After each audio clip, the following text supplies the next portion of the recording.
You may have heard the phrase, you can't see the forest for the trees, or you can't see your own blind spots. And my personal favorite, you can't read the label when you're inside the bottle.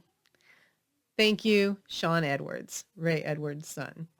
What does all this mean anyway? And why is it important if you're trying to accomplish a big goal, start a business, get a side hustle open, or something else that's important and has a positive impact?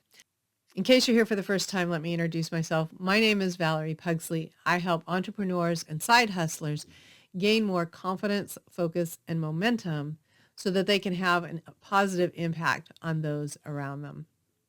So you can't read the label when you're inside the bottle. I actually have a visual for you on this one. My little Lego guys inside a bottle. When we're inside, we can't read the label. We need somebody outside the bottle to help us read the label. When it's our own stuff, we're just too close to it. That's why we can't see certain things. That's the blind spot idea.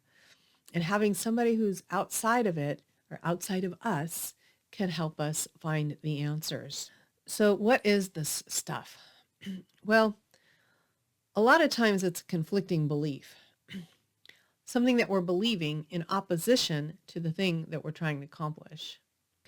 Another way of putting it might be limiting beliefs or lies or stories, right? All the same. It's something that's in opposition from what we're trying to accomplish. So I'm curious, do you have any conflicting beliefs that you actually know of? I'd love to hear them. Conflicting beliefs will often result in fear. And we don't necessarily perceive it as fear. It's not like, what's that sound kind of thing. But what happens is this story that's running on autopilot in our brain, when we're trying to do something bigger or that's outside of its comfort zone, it's going to get afraid. And so we've all developed different methods of dealing with this. And it often looks like procrastination or perfectionism. Those are kind of the two big ones that show up a lot. It can also show up as overwhelm, right? So you get busy doing other things so that you don't have to do the thing that you want to do. So how do we take care of this? With other people. We need other people to help us, right? We were created for community. It's not good for a human to be alone. We need other humans with us.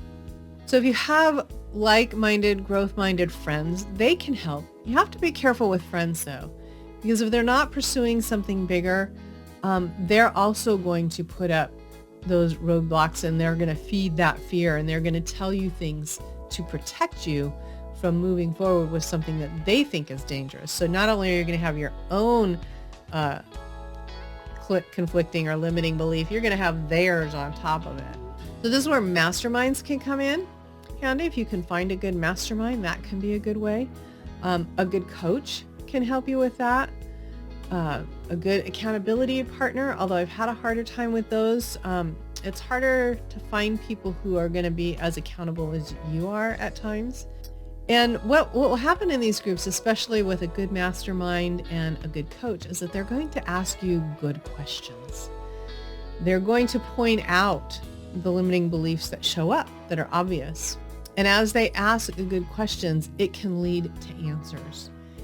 And again, the beauty of having a coach or a mastermind involved is it's not just your own ideas that you can come up with, but they'll have ideas too that will help get you further. So I'm going to encourage you to really look at what your limiting beliefs are, what your conflicting beliefs are. And there is another video around here, or it'll show up soon, that you can look at, but get some help so you can go and have that positive impact that you're wanting to have.